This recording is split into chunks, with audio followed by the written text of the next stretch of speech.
Thank you to my classmates, and I hope I do this justice. 4 years ago, I went to an empty parking lot and got into an unmarked white van driven by a middle-aged man with a beard. I was terrified. Now you may be thinking, stranger danger, run away. But I closed that van door, said hello to Mr. Thomas, and arrived at university half an hour later. My introduction to high school sounded like a situation where everything was about to go very, very wrong, but it turned out all right in the end. And it's crazy to think that this is the end. 3 years ago, I ate lunch with at least 10 other people at 2 round tables pushed together in Andrews Hall. 3 years ago, Mr. Clark asked why the boys at the back table in geometry class were talking so much, and they answered, "We're having a rap battle." 3 years ago, I met the group of people with whom I have spent basically the entirety of high school. 2 years ago, we watched the movie In Time, and Justin Timberlake's strange acting stunned us all. 2 years ago, Mr. Webster's grade book students suffered through reading Mrs. Dalloway in a class described by the man himself as having had just a hint of anarchy. 2 years ago, we went on the sophomore college trip, where to some of us the hot tour guide at IU Bloomington was far more interesting than the college itself. Last year, the school was attacked by zombies.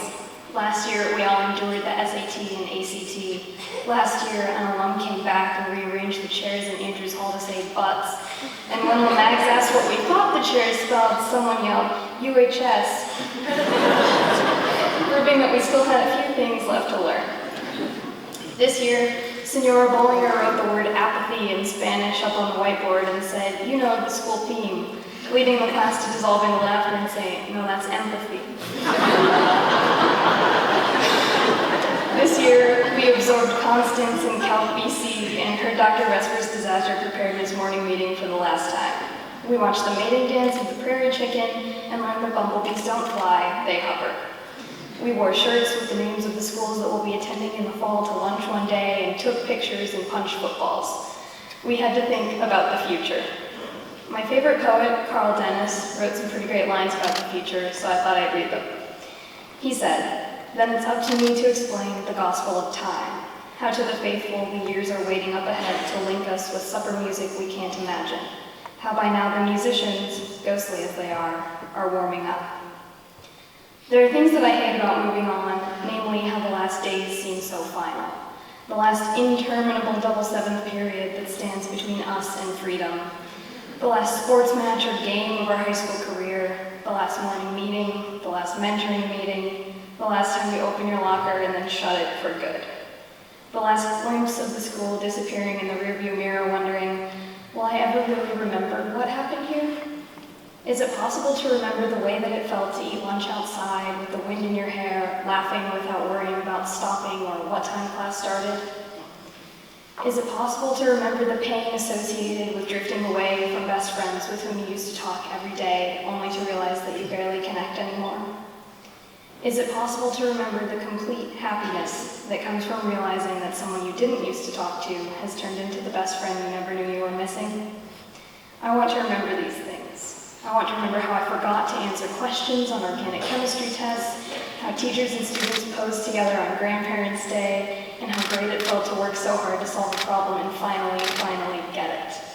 I want to remember searching for constellations in the night sky after basketball games and conversations that were so normal but still meant so much. I want to remember the times that I wish I could forget. We all have these things that we want to remember, bruises we want to ignore, and scar tissue we fear might split open. That is what makes us us. Every time we went to a teacher for reassurance, found out exciting news in first period, and tried not to freak out in front of the whole class. Every time our thoughts consisted solely of exclamation marks because we couldn't quite find the right words to convey the emotion. Every time we turned to the friend who we knew would believe in us, even though we couldn't find the heart to believe in ourselves right then. The one who would unquestioningly help to build us back up when we shattered. We are all made up of our experiences, overdue homework, coffee runs, and panic-induced studying, the moments when we wanted to strangle Pluck Webster for crowing in the middle of a math test, the times that we were so done with school and just so ready to leave. Everyone up here has his and her own memories and inside jokes and feelings about the last 4 years, I don't know what they are, but that's kind of the point. Why high school mattered to me isn't necessarily why it mattered to anyone else on this stage. But while we were here together, we lived and we learned, at least a little bit. So thank you to the class of 2017 for allowing me to be a part of your lives and for helping me to make memories.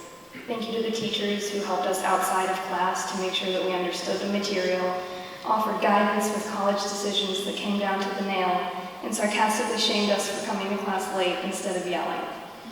The teachers who believed in us enough to let us skip a level of Spanish, knew us well enough to push us farther than we thought we could go, and made fun of each other ruthlessly.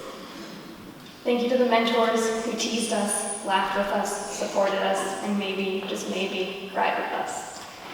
A.A. Milne once wrote, "How lucky I am to have something that makes saying goodbye so hard." I feel the same way. These people up here with me, my classmates, are honestly just awesome. I don't think the world is ready for the grade that, as Fat Amy said in Pitch Perfect, crushed it. We did, we will, and we won't be stopping anytime soon.